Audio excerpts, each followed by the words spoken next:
Okay, now we're ready to modify the model. I've got the film left from where I blended the toe buildup. I'm going to use my medium coarse screen here and just clean up that film, because again, that film is a parting agent. So I'm just going to loosen it up and wipe it off.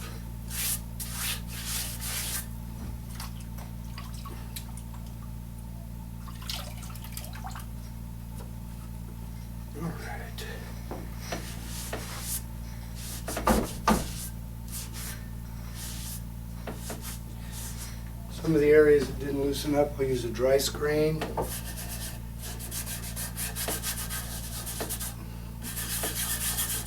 going to get rid of all the film. I want the build-up to bond well. I didn't get quite all the way back to my fifth metatarsal head, but I know where it is. The first is the most important. All right, so now we're ready to float this model.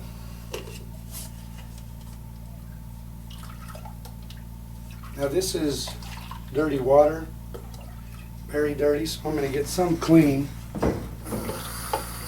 and mix it just because I don't want it to set up super fast.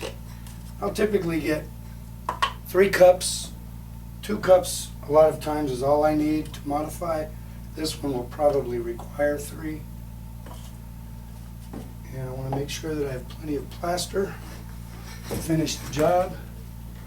What throws people off a lot about my modifications is how much plaster I add. I add quite a bit. Tell you what, it's really nice having these elevated floors in this plaster area. We have it framed with that galvanized steel catwalk over 2x8s.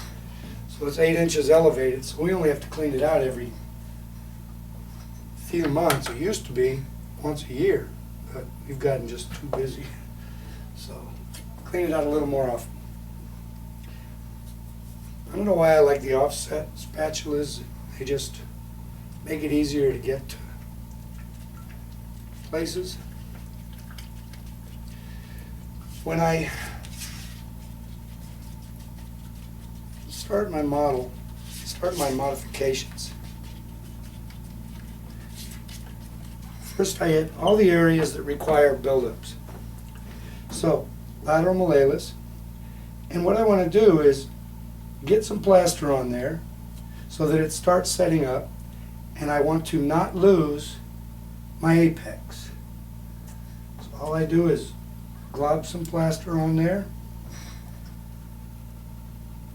Same thing with the base of the fifth. Okay. Posterior aspect of the heel, just a little bit.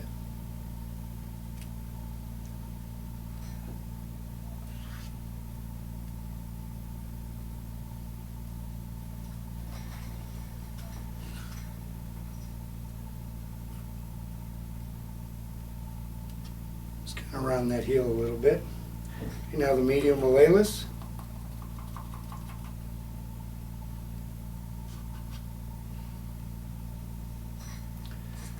Again, I'm peaking it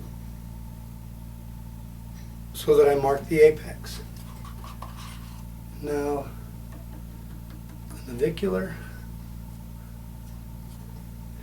And again, this seems odd to most people, but it works for me. And my nephew Chris and everyone that works with me, this is how they do it. Last place I worked, I taught people how to do it also. It's an effective technique. Okay, I'm going to have an anterior shell.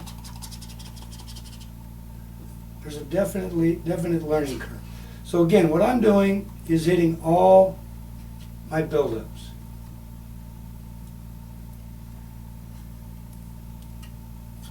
In my floor reaction models, or my Texas Turbo, which is really more triplanar control than floor reaction, but it's built like a typical, looks like a floor reaction, so that's what we call it. So, there we go. Now I have all of my areas where I want to provide some relief built up.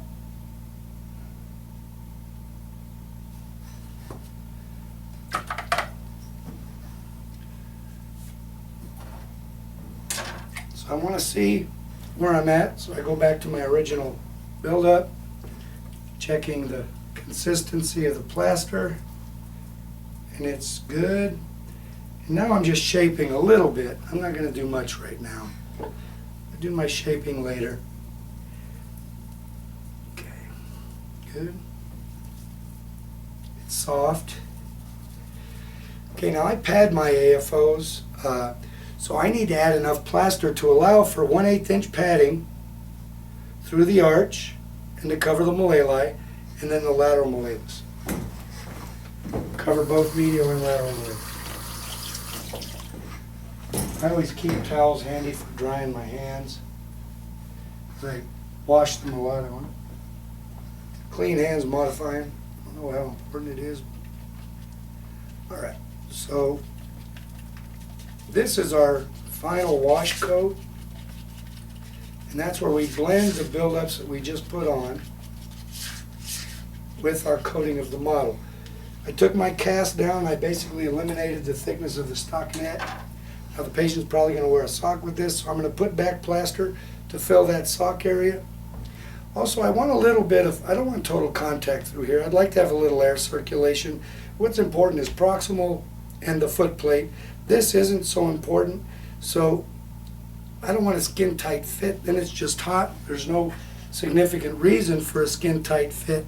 If you get a well molded foot plate, that will get you the control that you want. Up here is just structure, strength.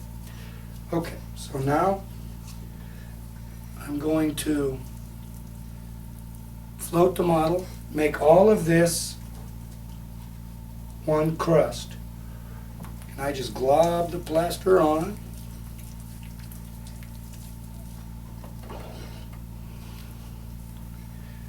This design that I'm making is gonna have a higher posterior trim than a typical turbo. So I need to get some plaster up there. And if I can see that I'm gonna run out, I'll go ahead and fill up that third cup that I added.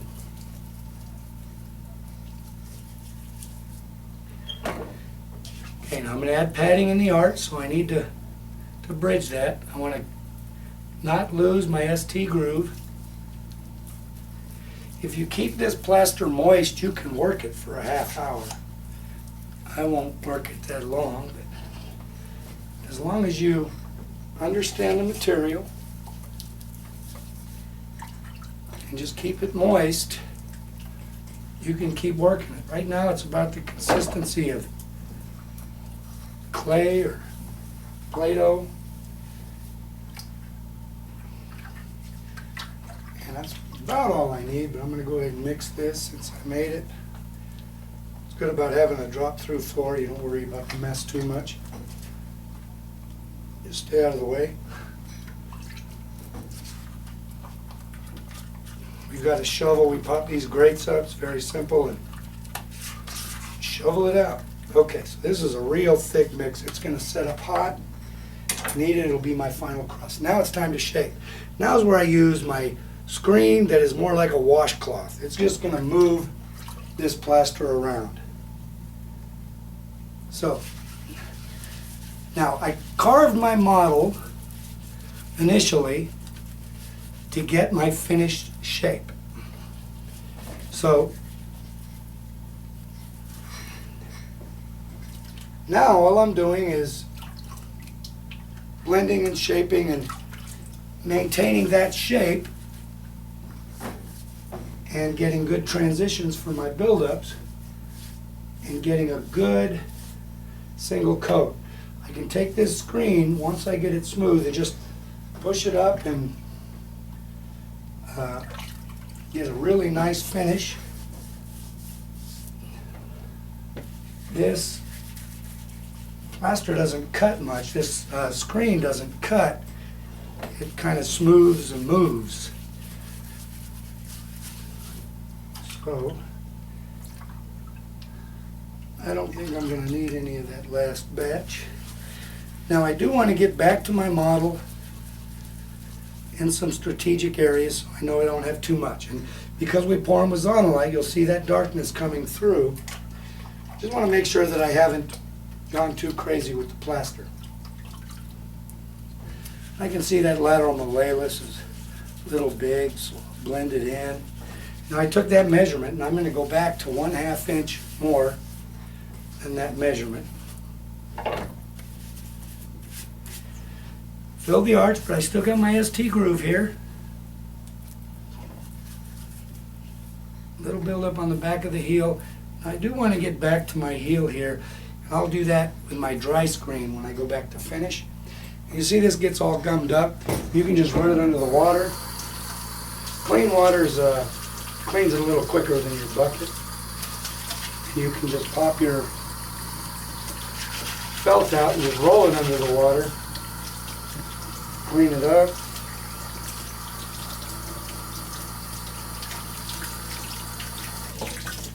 Now you can see a nice clean screen ready to go again. And you can make it as dry or wet as you want. You can mess with this stuff till it starts to crust.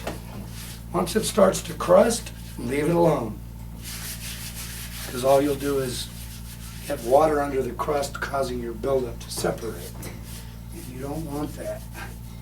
So there we have a modified model. What I'll do now, after this, is let this set up, and I'm going to come back with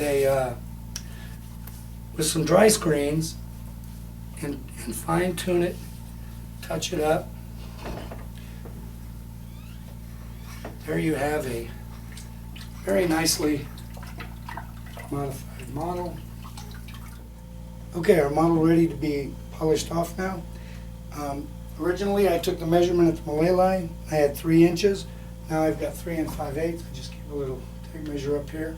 So I'm going to tighten this up a little bit. Now, originally I want about a 1/2 inch gap clearance here because we add 1/8 inch piece cell to the model, and that'll give me about 1/8 inch for clearance at the mallet line. So I'm going to tighten this up. I'm also going to tighten up the base of the 5th a little bit. It's the shape's a little gross, so I'm just going to make it look a little bit better.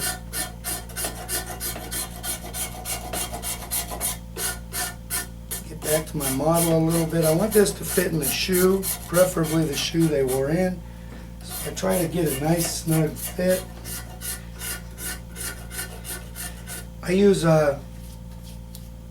padded foot plates. I always extend the lateral along a little bit just to give that 5th a little nudge and avoid pressure at the 5th med head. Also helps at the base of the 5th, and it's very tolerable inside a shoe. It's just padding. The plastic ends behind the 5th. So I'm going to take this apex down just a little bit.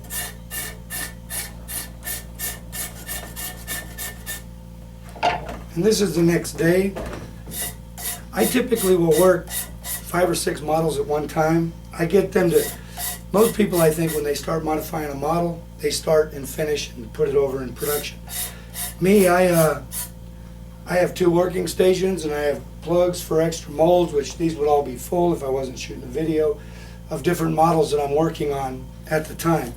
And I get them to a point and I let them sit, and I let this one sit overnight, so now it can be easily carved on.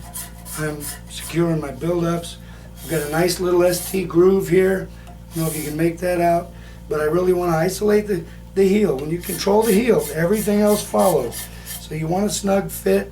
I like a nice rounded heel. And my logic behind a round heel as opposed to a flat heel is just simply my opinion, but I feel like when you maintain the heel in its original state, when you have it rounded, then you hydrostatically control all of the soft tissue, the volume of the soft tissue. So you maintain the world's best shock absorber in its perfect alignment for absorbing shock. When it's flattened out, the fat pad can flatten out, And also I think you might lose some control of the calcaneus. A rounded heel, I think, cradles the heel better and therefore gets better control. If you need flatness, post it with polypropylene when you form it. We do that often, not so much on AFOs, and that's a whole nother lecture of, anyway. So I want to tighten this up. I got to tighten it up by 1/8 of an inch, maybe a touch more. And I'm just taking the apices down. I want to keep, everybody moves up and down a little in an AFO, so you should elongate your buildups a little bit. Allow for that up and down movement, just a little. Now what I do is, once I get it carved down to the shape that I want, I've got a nice relief for the base of the fifth, a nice contour laterally, I think, a nice contour medially, and now it just needs to be cleaned up and gotten ready for plastic. Now, I'm a little different than most. I like perfectly smooth models, so I go through some, probably a little extra time, but I use sanding screens, and I use bunches of them in my modification process. And I just clean them when I start running out. I like the 80 grit because you start out with a lot of grit and it lasts longer. I get the, well, should I give you my secret? And the price will go up probably. I get Gator grit on eBay, 80 grit. Probably not quite as good as the, what is it, the Norton? Norton and 3M are maybe a little better, but they're a lot more pricey. So I just use these and I clean them. Now if you want to save time, which I probably should have, use a wet one. Use a wet one whenever you can. Using water on top of your buildups can make your buildups separate. If water gets underneath a poorly bonded buildup, it will most definitely separate and start to splinter and crack like we've all seen. I rarely see it, but I see it sometimes when I got to go back and put buildups on buildups. I'm not happy with the finished product. So use your wet screen to get you close. I like to get back to my model here. I can see that, okay, I'm snug here. I don't want it real tight. And I don't see the model yet. As long as I know that I'm close, I don't really care that this has contact unless I'm treating something specific, okay? But for traditional, just typical mods. Doing it, if you have good buildups, and doing it with a very coarse wet screen really helps.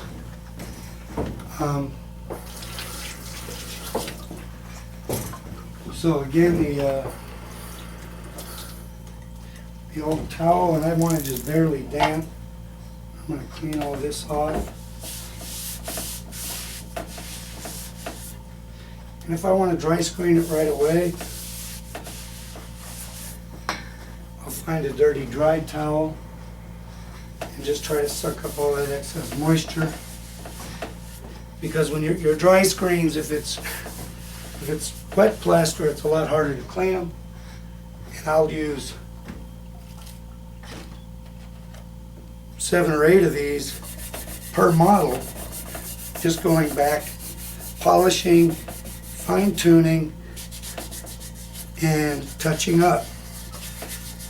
I'm a little bit of a perfectionist, and I probably go over the top, but that's me, that's the way I am, and I want my stuff to be beautiful. I want every orthosis to be thought out and modified correctly, and I want the finished product to be beautiful. Here, I think Medicare allowable on one of our Texas turbos is around $850. That's a lot of money.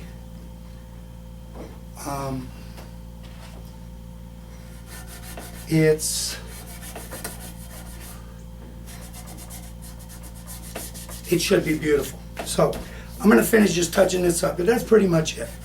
I round the base of the fifth mid head so that when I extend that foam out, there's just a little bit of a rounded shape to it, sits in the shoe a little better. So when I tighten everything up to where my model is perfectly smooth. Okay? And then I'll draw my trim lines on there and, turbo.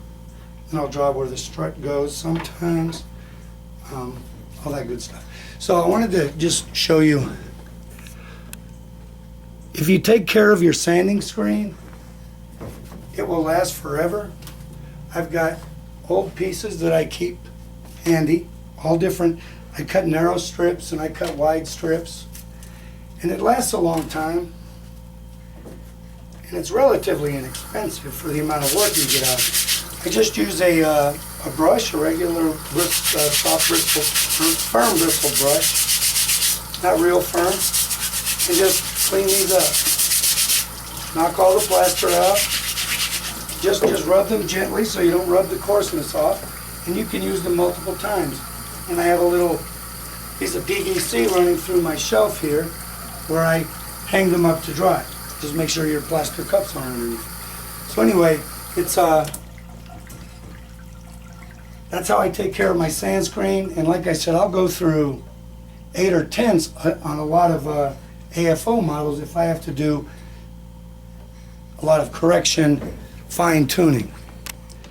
Okay, so here's our finished model, and I'm going to do a new design on this, and hopefully I'll videotape the fabrication of that. I haven't decided yet. It's going to be a new design with energy storing struts, and I think we'll probably videotape it. So that should be coming soon, and y'all have a wonderful day.